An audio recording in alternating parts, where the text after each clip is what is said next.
you can see, we have quite a mess. There's no rhyme or rhythm of how our M&Ms are arranged, and I think that your medical devices is facing a similar issue. My name is Michaela Donohue. And my name's Madison Osborn. And we are Team M&M. Today we'd like to identify a few issues that the company is facing, such as an insufficient board of directors, the misalignment of talent and objectives, as well as a weak organizational structure throughout the company. We want to outline the risks that are associated with these issues, and we'd like to make recommendations based on the Treadway Commission internal control framework. The first issue that we found within your medical devices is an inefficient board of directors. What the board does well is that they do a good job of representing the charities that they contribute to. However, the board is not diverse and it's not independent from management. According to COSO 2, 3, and 5, the board of directors should be independent from management and should hold the employees accountable, which they're not able to do because they're not specialized in different areas of the company. A few risks that can come along with an insufficient board include a lack of oversight in general. We can see already that Mr. Ark is unfamiliar with his position as CFO and Human Resources, and several monetary issues have come about in result. So as we can see in our illustration, our M&Ms are making their way to the top, which represent the board of directors. Each of them are unique and they're a different color, which represents different specializations that each of them have. Each of them have a specific knowledge that makes them able to direct the company in the appropriate way. Also, the board of directors is independent from management, not connected to them. So they're able to oversee the company effectively.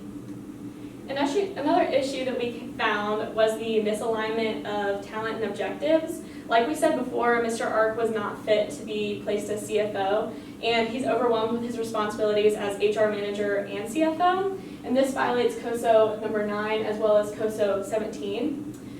We also have found that several financial discrepancies have occurred as a result of this, which violates COSO number 10 and 11. Some risks that come along with the misalignment of talent and objectives are a decrease in employee morale and productivity. According to COSO number 9, the company should assess this and find out ways to control the environment more and make sure that morale stays high and productivity stays high.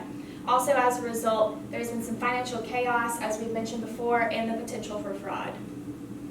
To expound on the potential for fraud a little more, according to COSO number 8, the company should assess the potential for fraud and recognize it, which they are failing to do because they don't see that Mr. Ark has the motivation, the opportunity, and the ability to rationalize the fraud.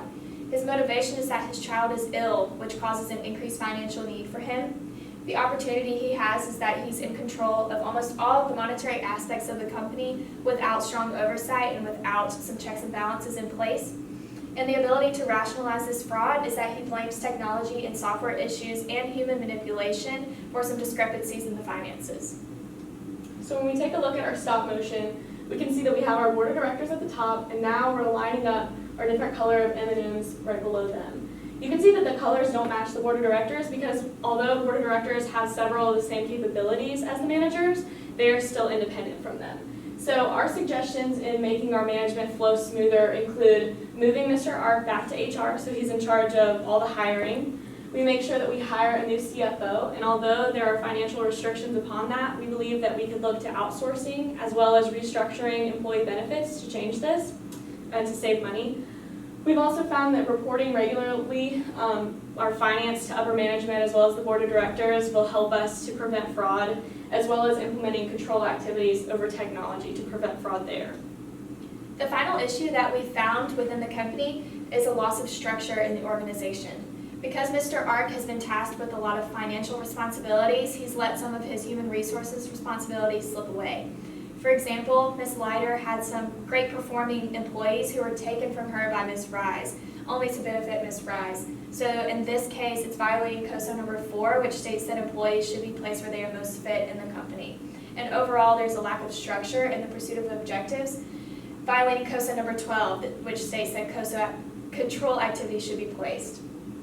A few risks that could come along with lack of structure include potential deficiencies in operation as well as relationships and communication between personnel. We've already seen this happen with Ms. Leiter and Ms. Rise, where Ms. Rise has taken a few of Ms. Leiter's employees and she's disgruntled because of that. We can also face legal and financial issues in the future, and this could potentially even lead to bankruptcy of the company.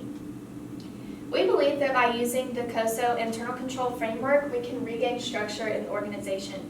First, Mr. Ark should handle all HR issues, including the assigning and reassigning of employees, which would prevent a similar situation to Ms. Leiter and Ms. Rise from happening again.